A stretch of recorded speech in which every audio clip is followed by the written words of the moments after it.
On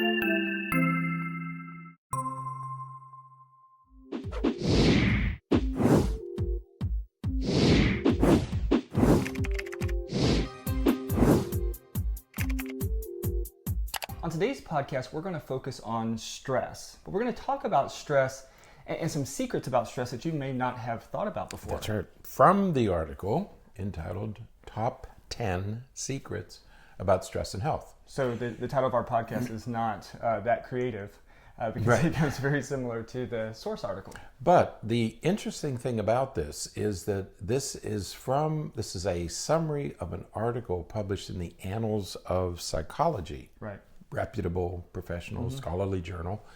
Yeah. 3 authors put this together, seem to have combed through the literature on this topic and kind of bring us up to date on what we know and don't know about stress and health. Right. There's this tendency to simplify everything. Right. You know, if you're stressed, you're going to get sick. But it may not be that simple. So, right. Yeah, and I think it's important that we talk about stress in preface sort of a little bit differently, because we think about stress typically as a bad thing. Right. You know, we always think about stress as something we want to avoid, something we want to eliminate from our life. Right. But it is also important to remember that stress, motivation is often derived from stress. Right. Our willingness and intent to do something is often derived from stress. And so we do have, there is this sort of underlying idea of stress, but that can lead to either distress, which is what we often talk about or typically talk about, and something else called eustress. And that separate prefix changes it from sort of a stress that causes problems to a stress that actually is a good thing, like having a child. Having a child is a major stressor in our life, but it's typically seen as a good thing, something that enhances our life. Changing jobs and those kinds of things are stressful, but they lead to positive things in our life. And we see this is playoff season for football. We just saw the college football championship, and the professional football teams now are in the playoffs. Those players get highly stressed right before the competition begins, but that raises their competitive level, their motivation. Everything gets increased a little bit by that stress. Too much stress, of course, you fall apart. Right. So some stress may be a good thing. Right. And we've talked before in previous podcasts about the Yerkes-Dodson Yerkes-Dodson law. And it lets us know that we have to have a certain amount of stress to actually function adequately. Right. And actually our optimal performance, there is a pretty healthy amount of stress when we perform at our best. So that's right. Let's not enter into any discussion about stress with the idea that we need to eliminate all stress from our life, because A, it's not going to happen, and B, we don't really want that to happen. Right. Yeah, not necessary. Right. So let's talk about these 10 secrets about stress that we may not have thought about before. First of all, we don't always agree on what is stressful. Right. Okay?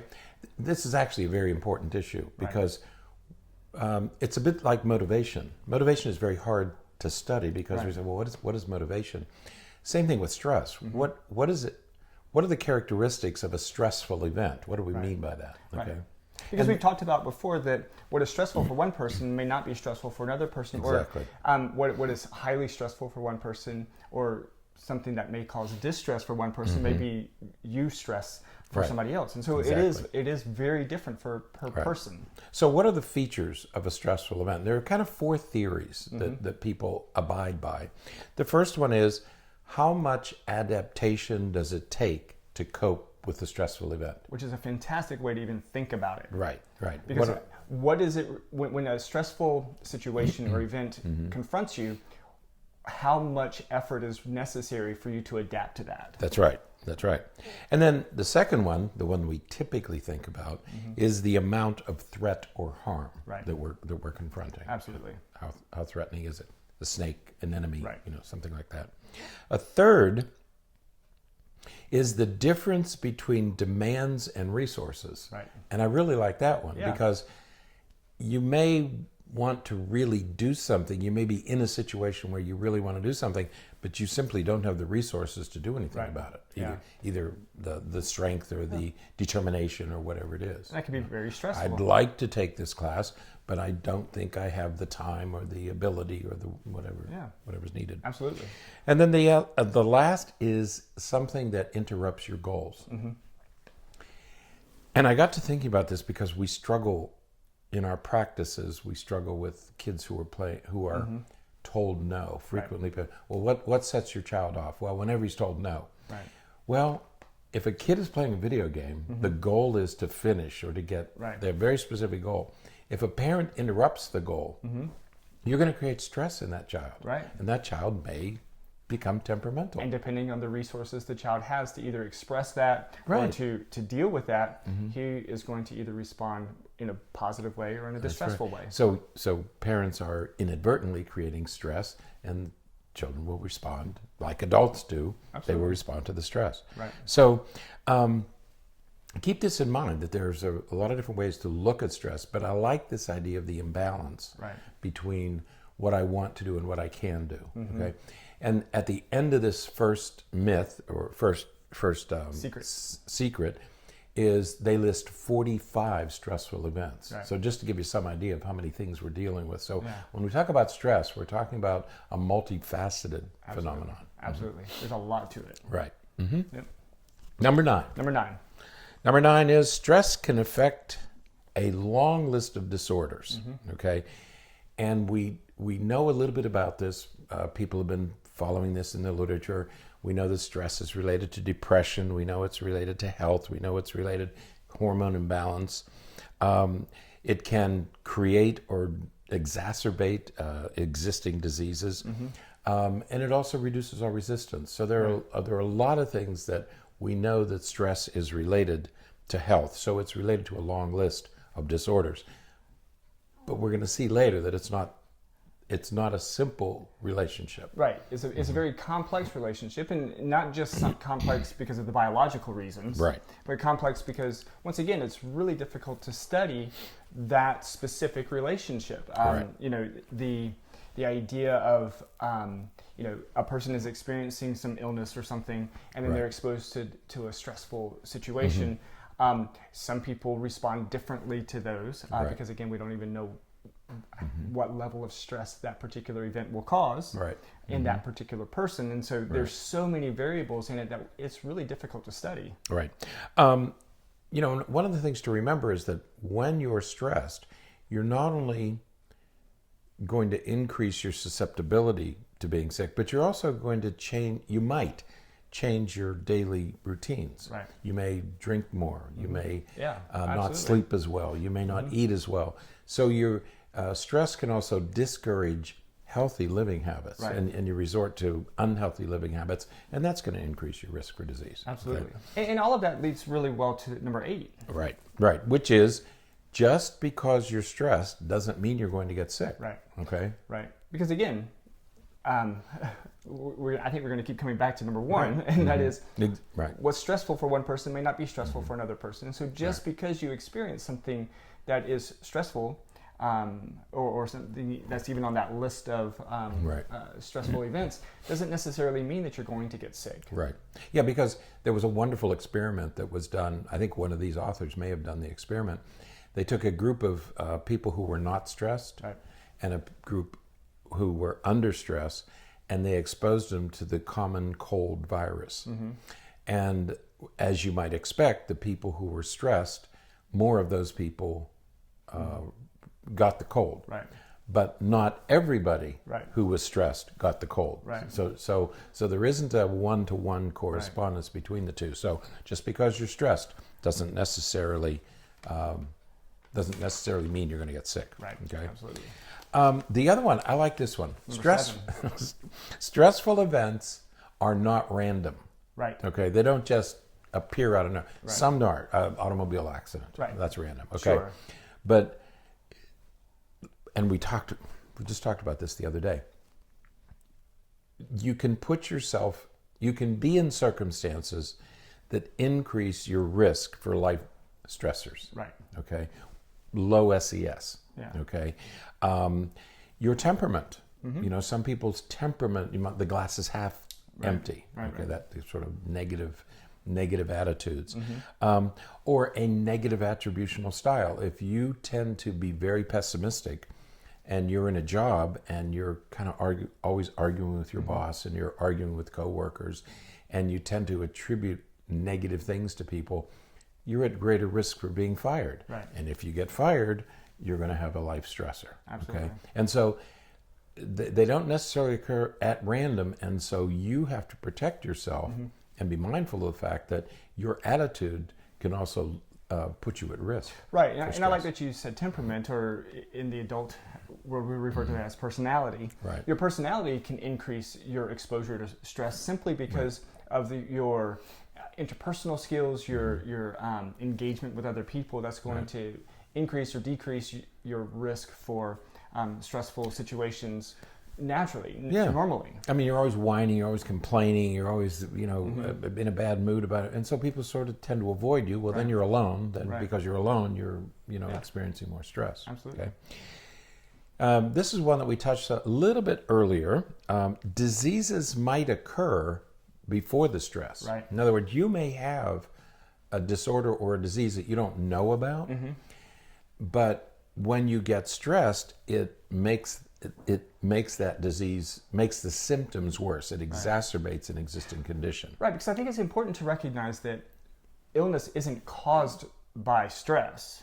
Stress makes you more susceptible to illnesses, perhaps. But people who are relatively low stress, who have relatively low stress levels, they still get sick sometimes. Right. And so you can get sick, and then when you're sick, and then you become stressed, those symptoms of that illness are going to be, or are going to likely be increased or exacerbated. Yeah, and one of the things we know, you might have an underlying heart condition that you don't know about. Right. We were talking about a person. There's a condition where you're supposed to have a tricuspid valve, and some people are born with a bicuspid valve.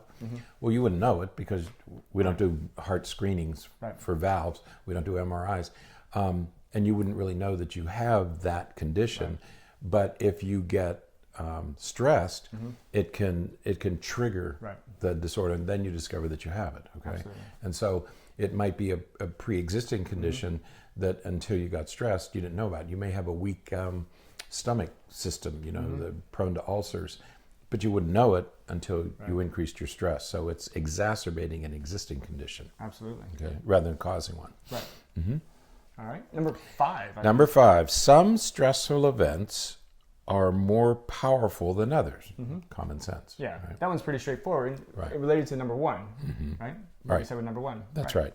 Number 4. Number 4, chronic stress is worse than acute stress. Right. And that's kind of most of the time. Goes back to what you talked about earlier, is that you may be stressed about a talk that you have to give or a confrontation that you're going to have, but it only lasts for a short period of time.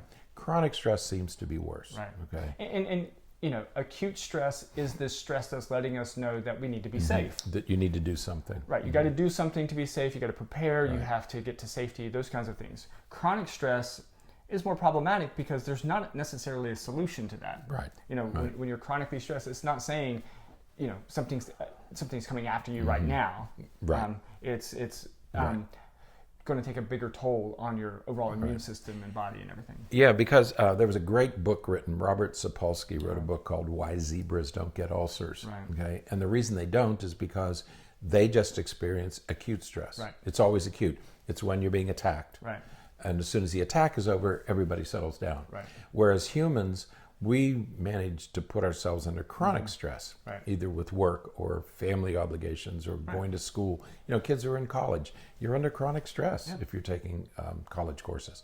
And so chronic stress, our bodies weren't built for chronic stress. They were built for acute stress. Absolutely. Okay? But chronic stress can exert a negative influence over time. Absolutely. Number 3 is also intuitive. Many stress events are worse than fewer stress events. Right. Okay. And so chronic is worse than acute, and multiple is worse than few. Many is because if you have many stressful events, what happens is you could be affecting more domains of your life. In other words, it's cumulative. Right. And then all the stuff accumulates because now you're affecting your financial and your family and your marriage and your kids and your multiple areas, multiple domains of your life are affected. Absolutely. 2. Oh, I like this one. The effects of stress are also dependent on where you are in your life. Right. Okay? So the simplest one is early childhood trauma exerts effects throughout the lifetime. So if you Because have that early stress maintains. That's right. If you have early trauma, it tends to last across time, and you have higher rates of morbidity and mortality as an adult if you've had early trauma. Right. Okay? Absolutely.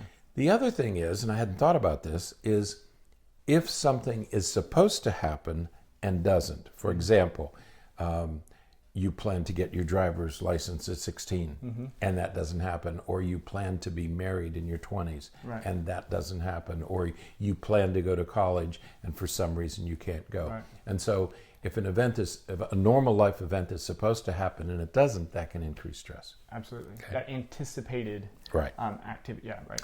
And the number one and most embarrassing of all is stress does not affect men and women equally. Right. And I'm embarrassed to say that the reason may be is that men tend to worry about themselves. Right.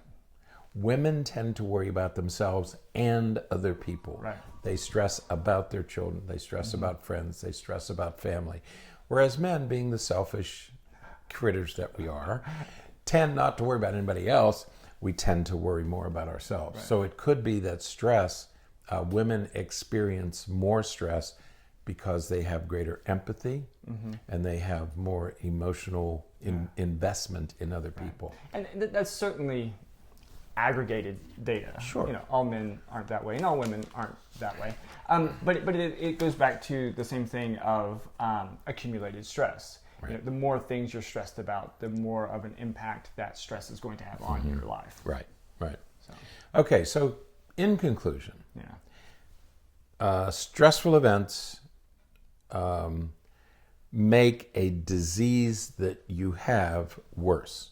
Okay, so it may be that you have a pre-existing condition you didn't know about. Stress makes it worse because you do more negative things and fewer positive things. Number 2, we really don't know whether stress, there isn't a body of research that strongly says that stress is linked, will make you sick. Okay. Right, that it will definitively make you Right, not necessarily, because there are people who are stressed who don't get sick. Right. Okay. Right. And so be careful with that. It's not that simple. Right, it's not black and white. Right. Chronic is worse than acute stress. Okay. But acute stress can turn a sort of existing condition into a lethal condition. Right. So you could have congenital heart disease, which wouldn't be a problem, but you add stress and you end up with a heart attack. Right. Okay. Yeah. So acute stress could be a problem if it exacerbates or triggers a pre-existing condition. Yeah. Okay. So the moral of the story is that it's not simple. Right. That's It's not a black and white. Avoid all stress because it's better for you, or because we don't know the full effects of stress on our bodies, and it does affect one person differently than it would affect somebody else, and so we have to be mindful of all that. But one of the things we do know is that as therapists, as psychologists, stress is really a significant problem. Right. Okay. Because many of the disorders that we see, depression, anxiety, things like that, marital problems, a lot of the things that we see are really stress related. Right. They're either exacerbated or brought on by stress. So one of the things that is important in our practice is stress management. Right. How do you got to manage your stressors. Yeah. And we're going to talk about this, I think, in subsequent podcasts. We're going to talk about stress and inflammation. Yeah. There's a lot of autoimmune disorders. We're all related in one way or another to stress. Absolutely. Okay, so I stay think we'll tuned. revisit this topic. Absolutely. So, all right. Well, that is it for today. Until next time, stay happy, stay healthy, and forget to be afraid.